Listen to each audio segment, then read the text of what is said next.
Assalamualaikum warahmatullahi wabarakatuh. Para siswa sekalian, selamat datang kembali di channel Guru Muda. Kali ini kita akan membahas materi kelas 11 masih pada bab 2 mengenai sistem dan dinamika demokrasi Pancasila. Pada video yang pertama sudah kita bahas mengenai hakikat dan pengertian demokrasi. Kemudian video yang kedua kita telah membahas dinamika demokrasi Pancasila di Indonesia. Ini adalah video terakhir yang akan membahas mengenai subbab ketiga, membangun kehidupan yang demokratis di Indonesia. Sebelum kita ke materi, silahkan dilihat dulu kompetensi dasar pada materi kita kali ini. Bisa kalian baca sendiri. Nah, harapannya setelah kalian mengikuti pembelajaran pada hari ini, diharapkan kalian bisa menganalisis pentingnya kehidupan demokrasi dan bisa menganalisis perilaku yang mendukung tegaknya demokrasi.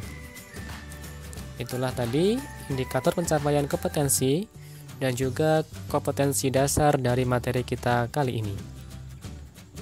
Baik, kita langsung saja ke materi. Pentingnya kehidupan yang demokratis. Setelah kalian membaca dan memahami uraian materi sebelumnya, coba kalian pikirkan, apakah negara kita merupakan negara yang demokratis? Mengapa kehidupan demokratis itu penting? Nah, untuk menjawab pertanyaan ini, pahamilah uraian berikut. Pada hakikatnya, sebuah negara dapat disebut sebagai negara yang demokratis apabila di dalam pemerintahan tersebut rakyat memiliki persamaan di depan hukum, memiliki kesempatan untuk berpartisipasi dalam pembuatan keputusan, dan memperoleh pendapatan yang layak karena terjadi distribusi pendapatan yang adil, serta memiliki kebebasan yang bertanggung jawab.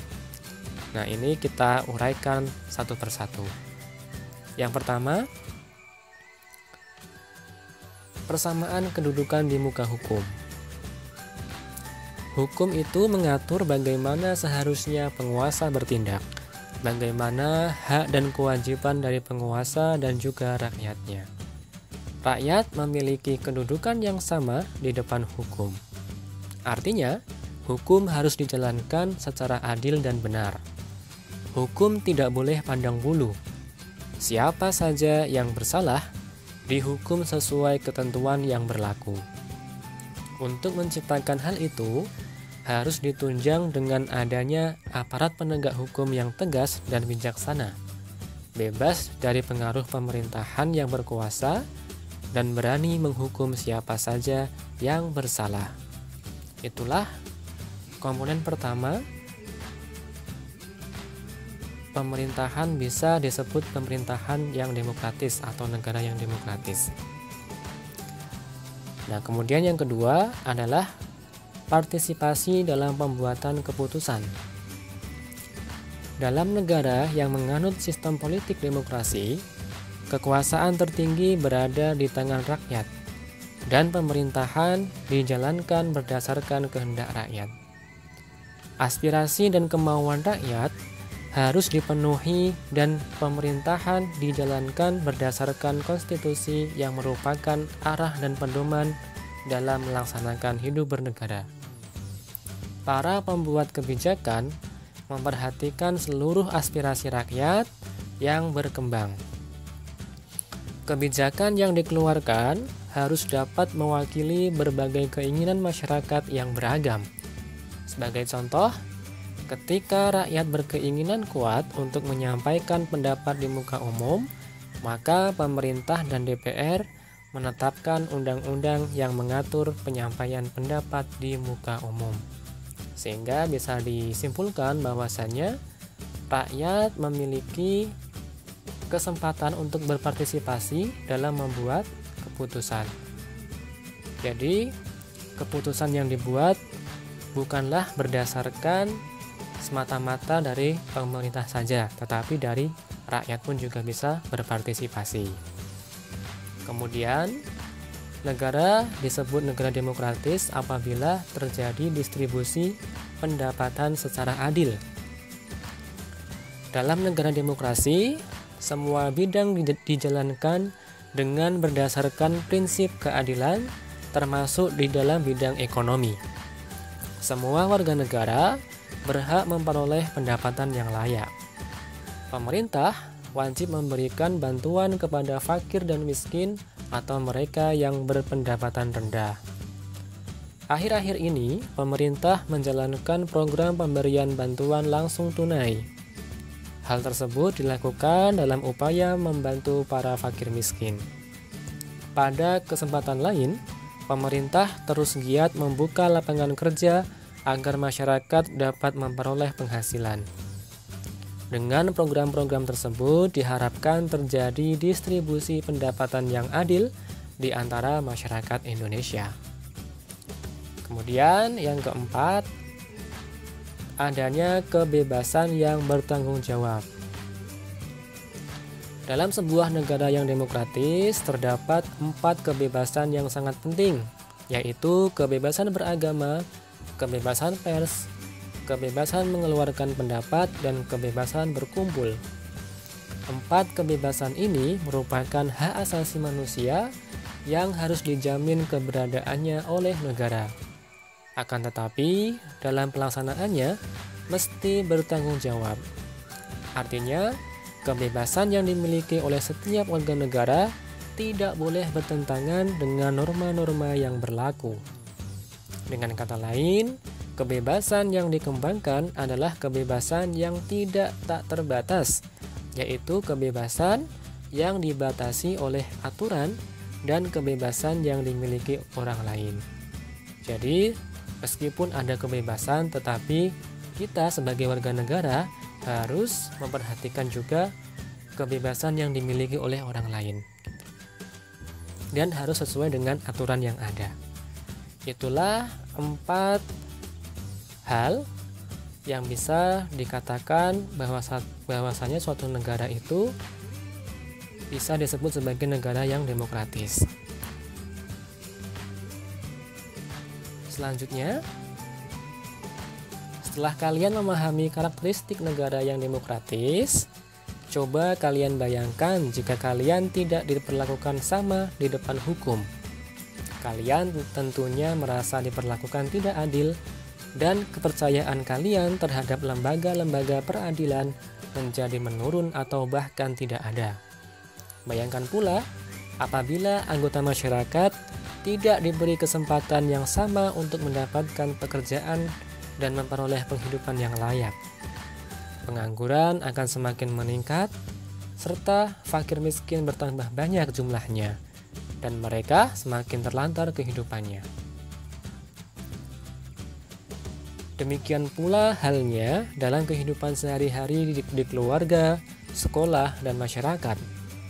Apa yang kalian rasakan seandainya kalian tidak diberi kesempatan berbicara di depan orang tua kalian? Segala aturan keluarga harus kalian ikuti tanpa dimusyawarahkan terlebih dahulu. Jika di kelas kalian misalnya, guru tidak memberi kesempatan untuk bertanya, mengemukakan pendapat, berdiskusi, maka pemahaman kalian terhadap pelajaran tentunya menjadi kurang optimal. Kemudian di dalam masyarakat, apabila penyelesaian perkara tidak dilakukan melalui musyawarah, maka masyarakat akan main hakim sendiri dan pengambilan kebijakan dilakukan sewenang-wenang. Akibatnya, suasana di lingkungan masyarakat menjadi tidak nyaman dan tidak aman.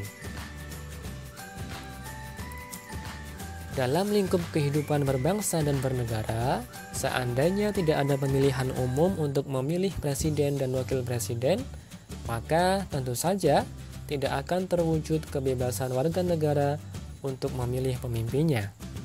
Bayangkan pula seandainya warga negara tidak diberi kesempatan untuk berpartisipasi dalam pembuatan kebijakan pemerintah, maka kebijakan yang dibuat pemerintah cenderung akan sewenang-wenang. Artinya, kebijakan tersebut tidak sesuai dengan aspirasi warga negara. Berdasarkan uraian tadi, dapat dipahami bahwa kehidupan demokratis penting dikembangkan dalam berbagai kehidupan. Seandainya kehidupan yang demokratis tidak terlaksana, maka asas kedaulatan rakyat tidak berjalan. Tidak ada jaminan hak-hak asasi manusia, tidak ada persamaan di depan hukum. Jika demikian, tampaknya kita akan semakin jauh dari tujuan mewujudkan masyarakat adil dan makmur berdasarkan Pancasila.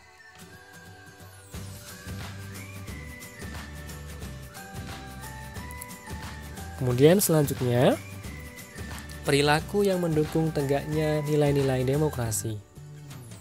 Demokrasi tidak mungkin terwujud jika tidak didukung oleh masyarakatnya. Pada dasarnya, tumbuhnya budaya demokrasi disebabkan karena rakyat tidak senang dengan tindakan yang sewenang-wenang, baik dari pihak penguasa maupun dari rakyat sendiri. Oleh karena itu, kehidupan yang demokratis hanya mungkin dapat terwujud ketika rakyat menginginkan terwujudnya kehidupan tersebut. Lantas, bagaimana caranya supaya kita dapat menjalankan kehidupan yang demokratis? Untuk menjalankan kehidupan yang demokratis, kita bisa memulainya dengan cara menampilkan beberapa prinsip di bawah ini dalam kehidupan sehari-hari. Yang pertama, membiasakan diri untuk berbuat sesuai dengan aturan main atau hukum yang berlaku. Kemudian, membiasakan diri untuk bertindak demokratis dalam segala hal, membiasakan diri untuk menyelesaikan persoalan dengan musyawarah, membiasakan diri untuk mengadakan perubahan secara damai, tidak dengan kekerasan, membiasakan diri untuk memilih pemimpin melalui cara-cara yang demokratis, selalu menggunakan akal sehat dan hati nurani dalam musyawarah, kemudian selalu mempertanggungjawabkan hasil keputusan musyawarah kepada Tuhan Yang Maha Esa, masyarakat, bangsa, dan negara, bahkan diri sendiri. Selanjutnya, menuntut hak setelah melaksanakan kewajiban. Menggunakan kebebasan dengan rasa tanggung jawab, menghormati hak orang lain dalam menyampaikan pendapat, serta membiasakan diri memberikan kritik yang bersifat membangun. Itulah upaya yang kita bisa lakukan untuk melatih kehidupan yang lebih demokratis. Kalian tentunya sebagai generasi penerus bangsa dan sebagai ujung tombak dalam usaha menegakkan nilai-nilai demokrasi, sudah semestinya mendemonstrasikan peran serta kalian dalam usaha mewujudkan kehidupan yang demokratis. Paling tidak, kalian mencoba membiasakan hidup demokratis di lingkungan keluarga dan di lingkungan sekolah maupun masyarakat tempat kalian tinggal, sehingga pada akhirnya berkembang menuju kehidupan berbangsa dan bernegara yang demokratis. Nah, sekarang coba kalian tuliskan contoh-contoh perilaku kalian yang mencerminkan upaya menegakkan nilai-nilai demokrasi. Itulah materi kita pada hari ini. Apabila ada pertanyaan, bisa didiskusikan dalam forum kelas. Wassalamualaikum warahmatullahi wabarakatuh.